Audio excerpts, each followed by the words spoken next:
At Singhania Educational Institute, we're not just prepared for the future,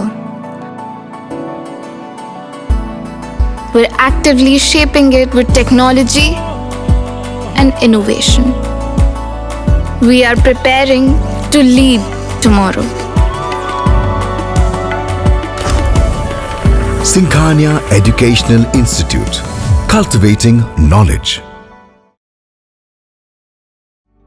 refined oil और process जैसे unhealthy oils ने तो जैसे पूरे मार्केट पर कब्जा ही कर लिया है, मगर अब आप इसकी चिंता ना करें, क्योंकि आ गया है वंश कोल्हू का प्योर सरसों कच्ची घानी ऑयल। लकड़ी कोल्हू मेथड से तैयार, ये है नेचुरल और हेल्दी भी। वंश कोल्हू प्योर सरसों कच्ची घानी ऑयल के साथ। वंश कोल्हू, तेल सही मिलेगा यहीं।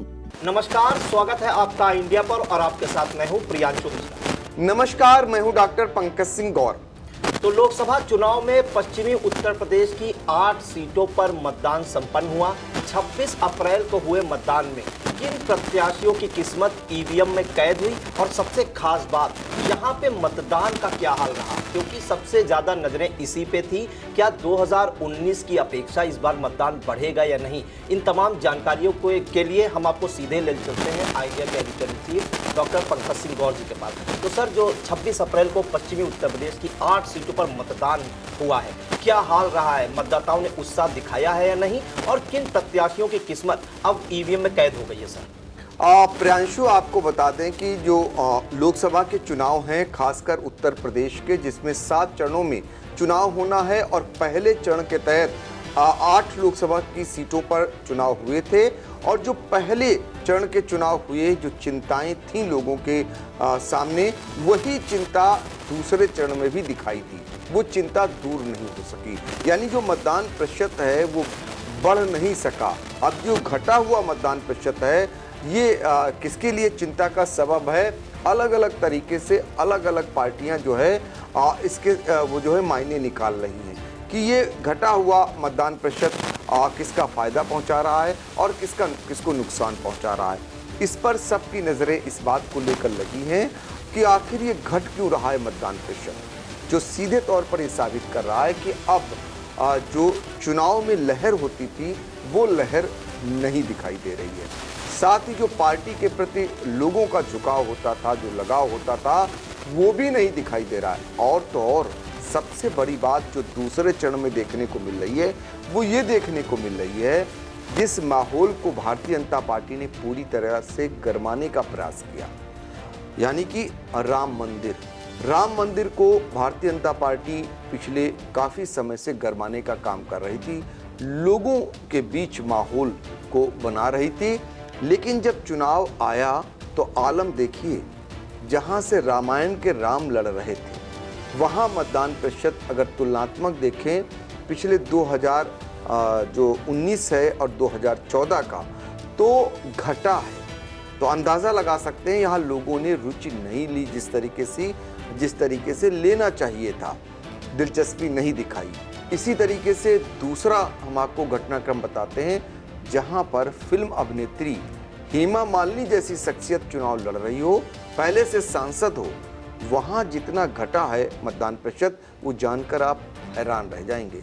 तो हम आपको 2-3 चरण के तहत जो 8 लोकसभा की सीटें हैं, उन सभी लोकसभा सीटों का हाल बताएंगे, यहाँ से कौन कौन प्रत्याशी मैदान में है, और साथ ही आपको मतदान प्रतिशत से भी रूबरू कराएंगे। आप आई इंडिया के स्क्रीन पर नज़र बनाए रखिए, आपको प्रत्याशियों की फोटो भी दिखेगी और आपको जो तुलनात्मक मतदान प्रतिशत है 2014, 2019 और 2024, उसमें कितना कम मतदान प्रतिशत हुआ है, बढ़ा है या घटा है, ये भी आपको दिखाई देगा। तो चलिए शुरुआत करते हैं प्रियांशु। सबसे पहले लोकसभा सीट आपको लेकर चलते हैं अमरोहा वो लोकसभा सीट है जहां से हमारे मशहूर क्रिकेटर सांसद हुआ करते थे भारतीय जनता पार्टी से।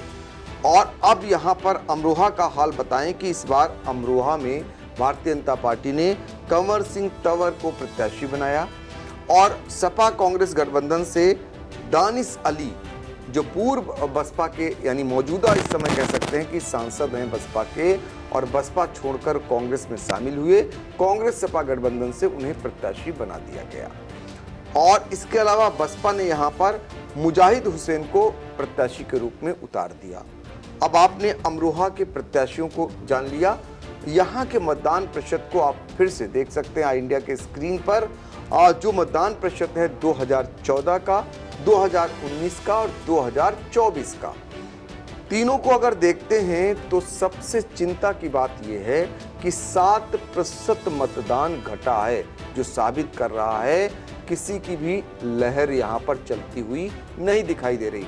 मोदी और योगी की लहर की ही बात कर लें तो मोदी योगी की लहर में 14 और 19 में जो चुनाव हुए उसमें बम्पर वोटिंग होती है। अब एक नज़र भी आपको डलवा देते हैं जल्दी से। 2014 की बात करें तो 70.97% यहाँ मतदान होता है 2014 में, और 2019 में और बम्पर मतदान हो जाता है। 71.05% मतदान होता है, जो पहले से बढ़ जाता है। लेकिन जब 2024 में मतदान आया तो आप अंदाज़ा लगा लीजिए, जो चिंता है इस बात की वो दर्शा रहा है सिर्फ यहाँ पर 64.0 यानी 0.2% ही मतदान यहाँ पर रह जाता है। तो 7% ये जो घटा हुआ मतदान है ये बड़ा चिंता का विषय है। इसके बाद हम आपको लेकर चलते हैं उस मेरठ जहां पर रामायण के राम अरुण गोविल यहां पर भारतीय जनता पार्टी के प्रत्याशी हैं, जिनको लेकर बम्पर चुनाव प्रचार हुए हैं। और यहां पर भारतीय जनता पार्टी ने मौजूदा सांसद राजेंद्र अग्रवाल का टिकट काट दिया, उन्हें टिकट दिया गया। उधर सपा से सुनीता वर्मा को प्रत्याशी बना दिया गया, वहां पर भी सपा ने कई प्रत्याशियों को बदला और बसपा ने देवव्रत त्यागी को यहां पर उतार दिया। क्योंकि त्यागी का यहां नाराजगी चल रही थी भारतीय जनता पार्टी से, तो बसपा ने एक कदम आगे चलते हुए त्यागी को ही प्रत्याशी बना डाला। लेकिन अब देखिए मतदान प्रतिशत की बात करें तो यहां पर 6% मतदान पिछले दो चुनावों से कम हुआ है। 2014 की अगर बात करें तो 63.12% यहाँ पर मतदान हुआ था, और जब हम 2019 में जाते हैं तो 64.29% मतदान होता है। लेकिन जब हम 2024 में आते हैं तो यहाँ 58.70% मतदान हो जाता है। तो यानी सिर्फ 6%, अगर कहें 6% ज़्यादा कह सकते हैं, 6% मतदान कम होना अपने आप में बड़ी बात है, जो किसी के भी सिर पर जीत का सेहरा बांध सकते हैं और किसी को हराने का काम कर सकता है। इस तरीके से ये मेरठ का हाल है। अब आपको लेकर चलेंगे बागपत की बात करें तो यहाँ पर चूंकि भारतीय जनता पार्टी ने अपने सहयोगी दल रालोद को ये सीट दी हुई है, ऐसे में राजकुमार सांगवान यहाँ से प्रत्याशी हैं। और आपको ये भी बता दें कि यहाँ से जो प्रत्याशी बागपत से उतारे गए वो अमरपाल शर्मा, ये सपा और कांग्रेस गठबंधन से उतारे गए। बसपा की बात करें तो प्रवीण बंसल को बसपा ने प्रत्याशी बनाया। अब यहाँ से वोट प्रतिशत की बात करते हैं तो यहाँ गजब हो गया। गजब इस बात का हो गया कि 9% कम मतदान हुआ है पिछले दो चुनाव की तुलना में। 9% मतदान बहुत बड़ा माना जाता है। तो 9% की अगर बात करें तो आपको इसके लिए तुलनात्मक विवरण भी दिखाते हैं। अब आई इंडिया के स्क्रीन पर आप लगातार देख भी सकते हैं। 2014 की अगर बात करते हैं तो यहाँ पर 66.75% मतदान हुआ था, और जब 2019 में पहुंचते हैं तो 64.68% मतदान यहाँ पर होता है। वो करीब करीब बरकरार रहता, उस समय भी घटा था लेकिन बहुत ही कम। लेकिन जब हम 2024 में यहाँ देखते हैं मतदान प्रतिशत को तो 55.93% मतदान यहाँ पर सिर्फ हो पाता है। तो कुल मिलाकर 9% बागपत में कम मतदान हुआ। अब जाहिर है कि धड़कनें बढ़ना स्वाभाविक है, खासकर सभी राजनीतिक दलों के। इसी तरह अगर बात करें गाजियाबाद की तो गाजियाबाद की बात करते हैं तो यहाँ पर भारतीय जनता पार्टी ने बड़ा गेम चला है। आज जनरल बीके सिंह का टिकट काटा और बड़ा रिस्क लिया यहाँ पर अतुल गर्ग को प्रत्याशी बनाकर। इसके अलावा आपको बताएं, कांग्रेस ने डॉली शर्मा को उनके मुकाबले उतार दिया और बसपा ने नंद किशोर पुंडीर का यहाँ पर खेल कर दिया। यानी फिर यहाँ बताए गए कि क्षत्रिय मतदाता जो नाराज हैं जनरल बीके सिंह का टिकट काटे जाने को लेकर, तो बसपा की ओर से क्षत्रिय रूप में जो है नंद किशोर पुंडीर को वहाँ पर प्रत्याशी रूप में उतार दिया गया। अब आपको बताएं, यहाँ का जो मतदान हुआ उसको समझ लीजिए। गाजियाबाद में भी चौंकाने वाला मतदान प्रतिशत रहा। 6% कम मतदान होना अपने आप में सवाल खड़े कर रहा है। तो ये मतदान प्रतिशत जो कम हुआ उसका तुलनात्मक आप देख सकते हैं सारणी पर कि 2014 में कितने प्रतिशत हुआ था, इसके बारे में आपको बताते हैं। 56.94% यहाँ मतदान हुआ था 2014 में। और 2019 की बात करते हैं तो 2019 में 55.89, करीब करीब बराबर मतदान कहा जाएगा प्रतिशत दोनों चुनावों का। लेकिन जब हम पहुंचते हैं 2024 में तो यहाँ पर चिंताजनक बात ये रही कि 49.65% मतदान सिर्फ हो पाया, यानी 6% मतदान गाजियाबाद में कम हुआ। अब ये सब चिंता की बातें हैं, इसलिए आई इंडिया आप तक पहुंचा रहा है, तुलनात्मक आंकड़े आप तक रख रहा है। इसके अलावा गौतम बुद्ध नगर आपको लेकर चलते हैं। गौतम बुद्ध नगर में यहाँ पर प्रत्याशी के तौर पर आपको बताते हैं डॉक्टर महेश शर्मा, नामचीन हैं काफ़ी और भारतीय जनता पार्टी के प्रत्याशी हैं, केंद्रीय मंत्री हैं। इनके मुकाबले सपा कांग्रेस ने पहले राहुल अवाना को मैदान में उतारा, उसके बाद महेंद्र नागर से इनका मुकाबला हुआ और यहाँ पर बसपा की ओर से राजेंद्र सिंह सोलंकी प्रत्याशी बनाए गए। अब ज़रा नज़र मतदान प्रतिशत पर डाल लेते हैं। हालांकि 3% पिछले 2 चुनावों से मतदान कम हुआ है, लेकिन अन्य लोकसभा सीटों की बात करें तो उसके मुकाबले फिर भी काफ़ी हद तक ठीक कहा जाएगा। यहाँ पर 60.39% मतदान 2014 में हुआ गौतम बुद्ध नगर में और फिर 2019 में यहाँ पर 60.49% मतदान होता है। लेकिन जब 2024 में मतदान हुआ तो 57.21% मतदान, सीधे तौर पर 3% मतदान तुलनात्मक कम हो गया पिछले चुनाव की अपेक्षा। बुलंदशहर पश्चिमी उत्तर प्रदेश का ही जिला है। यहाँ की अगर बात करें तो बुलंदशहर में 7% मतदान कम हुआ है 2 चुनावों की तुलना में।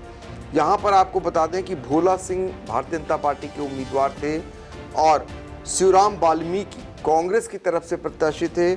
गिरीश चंद्र जाटव बसपा की ओर से उतारे गए थे। यहाँ चुनाव संपन्न हो चुका है। ऐसे में बुलंदशहर में आपको तुलनात्मक तीनों चुनावों का आंकड़ा बताते हैं। 2014 में 58.18% मतदान होता है और जब हम 2019 पहुंचते हैं तो यहाँ पर 62.92% मतदान होता है, यानी बढ़ जाता है। लेकिन जब हम 2024 में आते हैं तो 55.71%, 7% मतदान कुल मिलाकर यहाँ पर 2 चुनावों के मुकाबले कम हुआ है। अब आपको अलीगढ़ लेकर चलते हैं। अलीगढ़ की अगर बात करते हैं तो अलीगढ़ पर सबकी नजरें थे। सतीश गौतम को फिर से भारतीय जनता पार्टी यहाँ तमाम विरोधों के बावजूद प्रत्याशी बनाती है। मौजूदा सांसद हैं ब्रजेंद्र सिंह सपा कांग्रेस के प्रत्याशी होते हैं और हितेंद्र उपाध्याय बंटी ये बसपा के प्रत्याशी होते हैं। अब यहाँ पर तुलनात्मक आपको बताते हैं कि मतदान प्रतिशत क्या रहा है।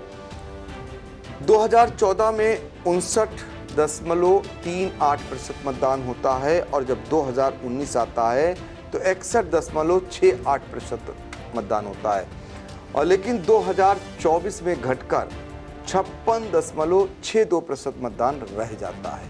अलीगढ़ की ये बातें हो रही हैं। अलीगढ़ में 5% मतदान तुलनात्मक कम हुआ है। अभी काफ़ी माना जाएगा, किसी को भी हरा सकता है, किसी को जिता सकता है। इसके बाद हम चलेंगे मथुरा।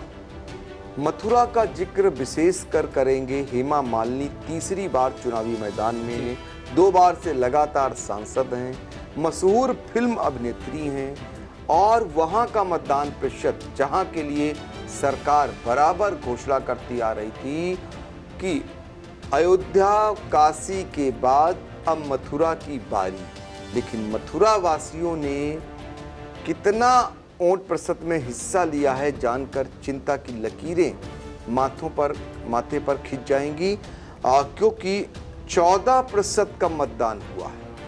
आपके लिए बहुत ही चिंता की बात है, यानी उन दलों के लिए जिनके मन मुताबिक मतदान प्रतिशत नहीं हुआ है, मतदाताओं ने उन्हें नापसंद किया है एक समान, तो 14% मतदान बहुत कम होता है। अब जरा तुलनात्मक आंकड़ा तो देख लीजिए 2014-2019 में जब मोदी योगी की लहर होती थी, उस दौरान आपको बताएं कि 2014 मोदी लहर में यहाँ 64.10 यानी 10% मतदान हुआ, और जब हम 2019 में मोदी योगी लहर में आएंगे तब यहाँ पर 63.7% मतदान सिर्फ हुआ, लेकिन तब भी अच्छा कहा जाएगा। लेकिन चिंता की बात यह है कि 2024 में आप जानकर हैरान रह जाएंगे, 2024 में यहाँ पर ये घटकर मतदान प्रतिशत 49.29% तक रह जाता है। इस तरीके से 14% मतदान इस बार मथुरा में कम हुआ है। कुल मिलाकर अमरोहा में सबसे ज़्यादा और मथुरा में सबसे कम मतदान आप कह सकते हैं कि इस बार हुआ है। ऐसे में अब सारे लोग गुणा गणित लगाते फिर रहे हैं कि ये मतदान प्रतिशत जो कम हुआ है ये किसका काम बनाएंगे और किसका बिगाड़ेंगे। अब आपको पूरे इन 8 लोकसभा सीटों पर जरा वर्षवार आपको बताते हैं, जब चुनाव हुए हैं वहाँ पर मतदान प्रतिशत कैसा रहा। तो देखिए 2014 में 8 सीटों की अगर बात करें तो 62.48% मतदान हुआ था, और जब हम आते हैं 2019 में तो 62.76% मतदान होता है। मतलब पिछले 14 के मुकाबले 19 में कुछ प्रतिशत ज़्यादा हो जाता है। लेकिन जब हम 2024 में पहुंचते हैं तो जानकर आप हैरान रह जाएंगे, 54.87 यानी 8% मतदान कम हो जाता है 8 लोकसभा सीटों पर, कुल औसत जो निकला हुआ है। तो ये बहुत ही चिंता का विषय है। हर तरह से विश्लेषक हों या फिर पार्टी के नेता हों, अलंबरदार हों, वो इसी गुणाभाग में लगे हुए हैं कि अभी तो गर्मी और बढ़ने वाली है और 7 चरणों में चुनाव होने वाले हैं। जैसे जैसे चरण चुनाव के बढ़ते जाएंगे गर्मी का तापमान बढ़ता जाएगा। हाँ, एक जरूर राहत की बात है कि जिस समय ये चुनाव हो रहे हैं उस समय हमारा किसान भी व्यस्त है जी। सबसे बड़ी बात है कि चूंकि किसान की फसल अपनी वो कटाई मड़ाई कर रहा है, तो उसके सामने एक दिक्कत किसान के सामने ये है। दूसरी, जो मुसलमान भाई जो ईद मनाने के लिए आए थे वो भी अब काम पर लौट गए हैं, तो वो उसका भी असर देखने को मिल रहा है। और जो सबसे बड़ा असर कहा जा रहा है कि यहाँ पर जो लहर होती है वो लहर इस बार चलती हुई नहीं दिखाई दे रही है। किसी को कोई रुचि जैसे नहीं हो, ये बड़ी बात निकल करके आ रही। जब आप जाते हैं फील्ड पर बातचीत करने के लिए तो उन्हें किसी प्रकार की कोई रुचि पहले जैसी दिखाई नहीं देती है। जिस देश में मोदी जो प्रधानमंत्री जी हैं उनके आह्वान पर लोग ताली और थाली बजाने का काम करते थे, और जब वो आज इस भीषण गर्मी में रोड शो कर रहे हैं, सभाएं कर रहे हैं और गांव और ये जिले जिलेवार जा रहे हैं, संसदीय सीटों पर जा रहे हैं, आह्वान कर रहे हैं मतदाताओं का, लेकिन ये जो मतदान प्रतिशत है ये दर्शाता है कि लोग अब उस पर गौर नहीं कर रहे हैं। यानी उन्हें जो पहले उनके आह्वान पर सारे लोग खड़े हो जाया करते थे और जैसा वो चाहते थे वैसा करने लगते थे, वो अब दिखाई नहीं दे रहा है। दूसरी बात, विपक्षी दलों की अगर बात करें तो विपक्षी दल के जो नेता हैं उनका चुनाव या उनकी पार्टी के लोग जिस तन्मयता से लगते थे सत्ता परिवर्तन करने के लिए, वो उनकी ओर से भी दिखाई नहीं दे रहा है। तो कुल मिलाकर एक निराशा जैसे माहौल है। और एक लोगों को जैसे रुचि जैसी नहीं है, तो ऐसे में ये मतदान प्रतिशत फिलहाल आने वाले समय के लिए चिंता का सबब होगा। और सबसे गौरतलब बात ये होगी कि जिसे देश का प्रधानमंत्री चुनना हो, जिसे हम अपने सांसद को चुनना हो, जिसके ज़रिए क्षेत्र का विकास कराना हो, और उसको सिर्फ हमारे यहाँ के लोग 50% ही चुने, तो आप अंदाज़ा लगा सकते हैं यानी आधी आबादी ही ये तय करेगी कि हमारा प्रधानमंत्री कौन होगा। और आधी आबादी में भी वोटों का बंटवारा हो जाता है, यानी 50% 54% जो मतदान है उसके हिसाब से कुछ विपक्षी पार्टियां पा जाएंगी, और या जहां से विपक्षी पार्टियां जीतती हैं तो जो वोटों का बंटवारा होगा, तो आप अंदाज़ा लगा लें कि वो कितने लोग देश के प्रधानमंत्री को चुनने का काम करेंगे। फिलहाल ये हालात क्यों पैदा हो रहे हैं और इसका असल जिम्मेदार कौन है, ये ज़रूर चिंता का विषय है। और कमेंट के ज़रिए हम चाहेंगे जो हमारे जागरूक दर्शक हैं, जो बुद्धिजीवी दर्शक हैं, ये बहुत ही चिंता का विषय है। हम आपसे अपील करेंगे कि एक तो सभी लोग मतदान जरूर करें, और दूसरी बात, ये कम मतदान प्रतिशत जो हो रहा है इस पर अपना नज़रिया ज़रूर कमेंट बॉक्स में जाकर रखें, सुझाव दें कि कैसे मतदान प्रतिशत को बढ़ाया जा सकता है। और जो लोग मतदान में रुचि नहीं ले रहे हैं उनके लिए ज़रूर प्रोत्साहन वाली बातें आप कर सकते हैं। तो हमारे कमेंट बॉक्स में जाकर आप कमेंट ज़रूर करें। जी बिल्कुल सर। तो जिस देश में लोकतंत्र का महापर्व जिसे कहा जाता है चुनाव, उस देश में मतदाताओं का ऐसा फीका प्रदर्शन होना कहीं ना कहीं प्रत्याशियों के लिए चिंताजनक तो है ही, साथ में इस देश की जो 140 करोड़ आबादी है उसके लिए भी चिंताजनक है। क्योंकि अगर आप मतदान नहीं कर रहे हैं, आधी आबादी ही वोट डालने जा रही, 50% लोग ही वोट डालने जा रहे हैं, तो वही तय कर रहे हैं कि किसे हम प्रधानमंत्री बनाएंगे। और तीसरा सबसे जो चिंताजनक बात है वो जो निर्वाचन से जुड़े अधिकारी हैं, जो भारत निर्वाचन आयोग है, वो लगातार प्रयासरत रहता है कि आप वोट किसी को दें, आपकी स्वेच्छा है, आपका अधिकार है, लेकिन वोट करने जरूर जाएं। लेकिन एक फैक्टर ये माना जा रहा है कि इस बार गर्मी बहुत ज़्यादा है। लेकिन अगर हम 2019 में बात करें, 2014 की बात करें, तो गर्मी तो सर तभी भी पड़ती थी।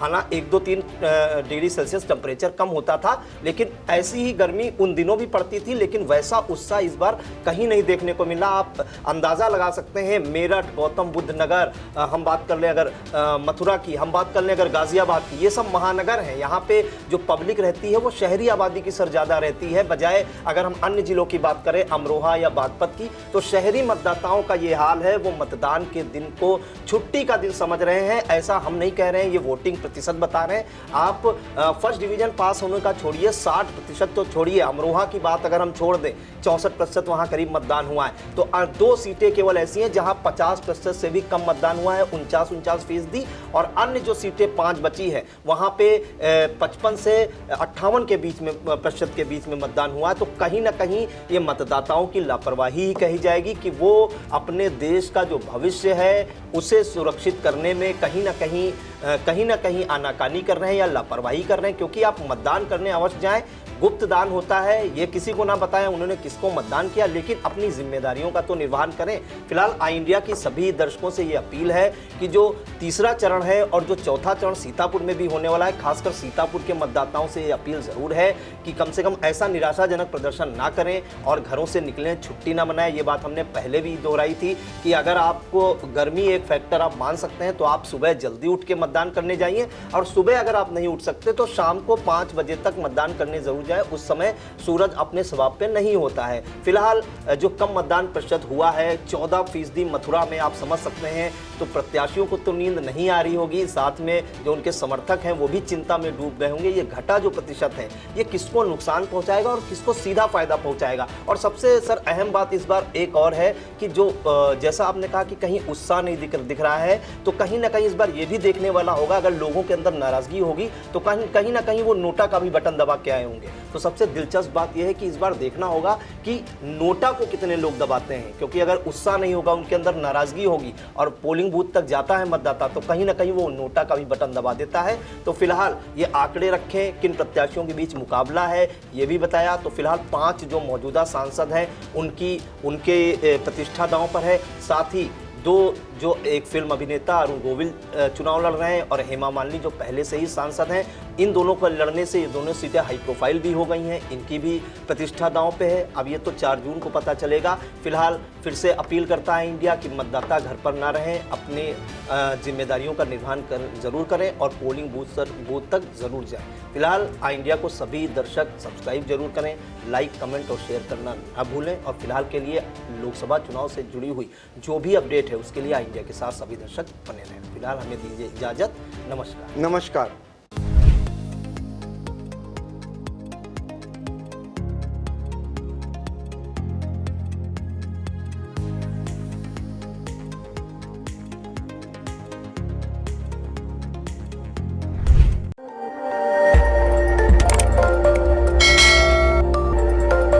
खबर आपकी, नजर हमारी।